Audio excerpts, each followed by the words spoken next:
Mesdames, Mesdemoiselles et Messieurs, bonsoir à toutes et à tous. Vous êtes encore une fois les bienvenus ici sur la tribune d'éveil des consciences. À la une de l'actualité internationale, ça commence à chauffer très fort entre le Qatar et Israël. Sachez très bien que le Qatar est un allié clé des États-Unis d'Amérique dans la région. Israël est aussi un allié clé des États-Unis d'Amérique. Donc on assiste à, à un affrontement entre alliés.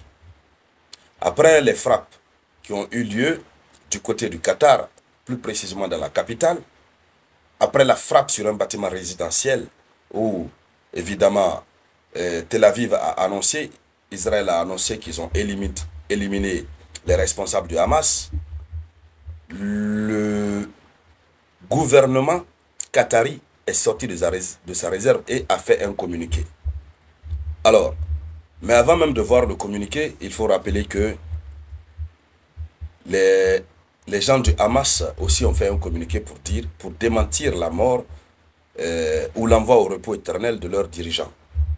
Ils disent que pour le moment, ils n'ont aucune information sur l'envoi au repos éternel. C'est pas sûr qu'ils soient décédés.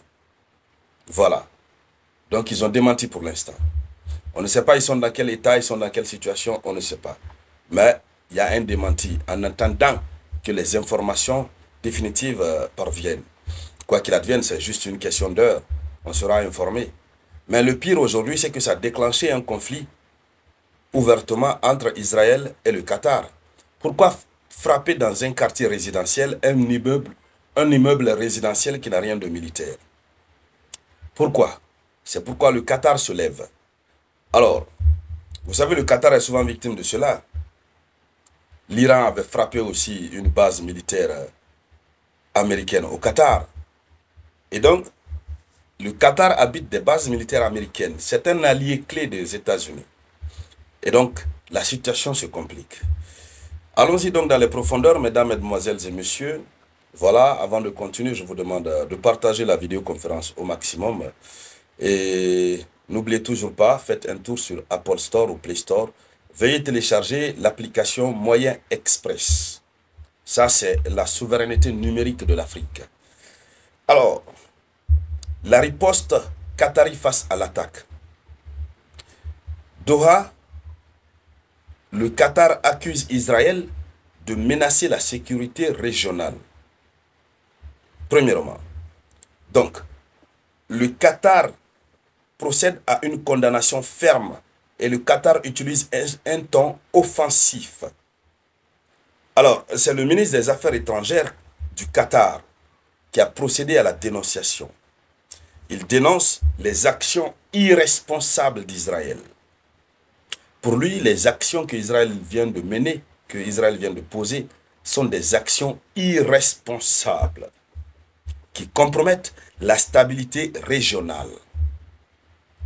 Alors, Doha accuse Israël d'avoir mis en danger la vie des citoyens qataris et de résidents étrangers. Pourquoi mettre en danger la vie des citoyens qataris et des résidents étrangers? En frappant un immeuble résidentiel où se tenait une réunion du bureau politique du Hamas, le Qatar dit qu'ils ont mis en danger la vie de citoyens qataris et de résidents étrangers. Donc, ce sont les responsables du bureau politique du Hamas qui sont qualifiés de résidents étrangers par le Qatar. Alors, est-ce que la frappe a touché réellement les responsables du bureau politique? Lorsque nous voyons dans cette dénonciation, quand le Qatar dit la vie de citoyens qataris et de résidents étrangers, que Israël a mis en danger leur vie, ça veut dire que rien n'est arrivé certainement. C'est leur vie qui a été mise en danger. Mais certainement rien ne leur est arrivé. Sinon le Qatar n'allait pas parler sur ce ton. Quoi qu'il advienne, dans les heures à venir, on va voir ce qui s'est réellement passé. Est-ce qu'ils ont été effectivement envoyés au repos éternel? Ou bien ils ne sont pas envoyés au repos éternel, ils vivent et puis voilà. Donc, ce qu'il faut dire à ce niveau, c'est que le Qatar passe d'un rôle discret de médiateur à un langage frontal contre Tel Aviv.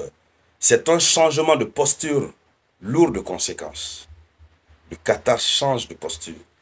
Et cette nouvelle posture est lourde de conséquences. Qu'est-ce que le Qatar a dit?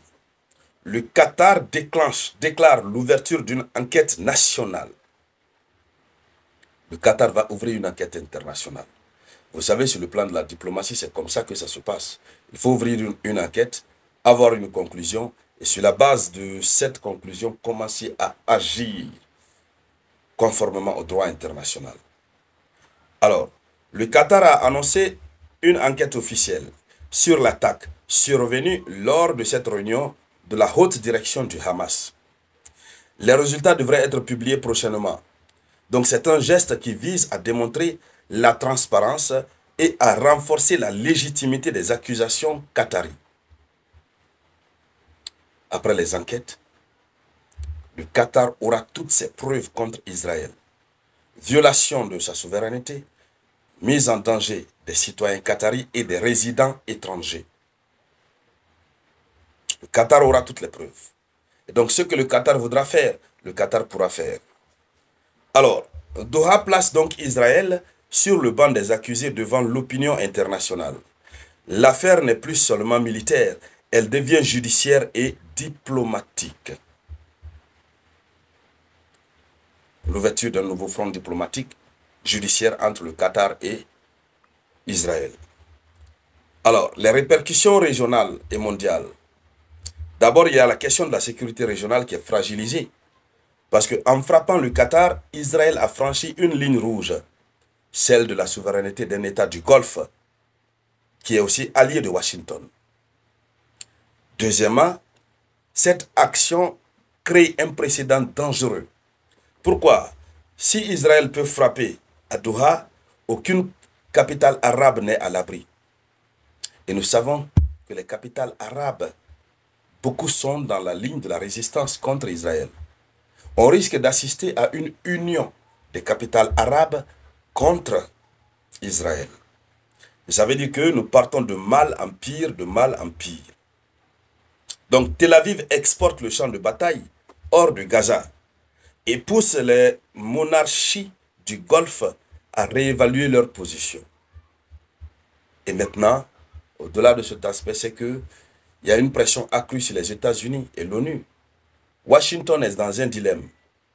Washington, qui est un allié stratégique du Qatar, comme Israël, se retrouve dans une position intenable.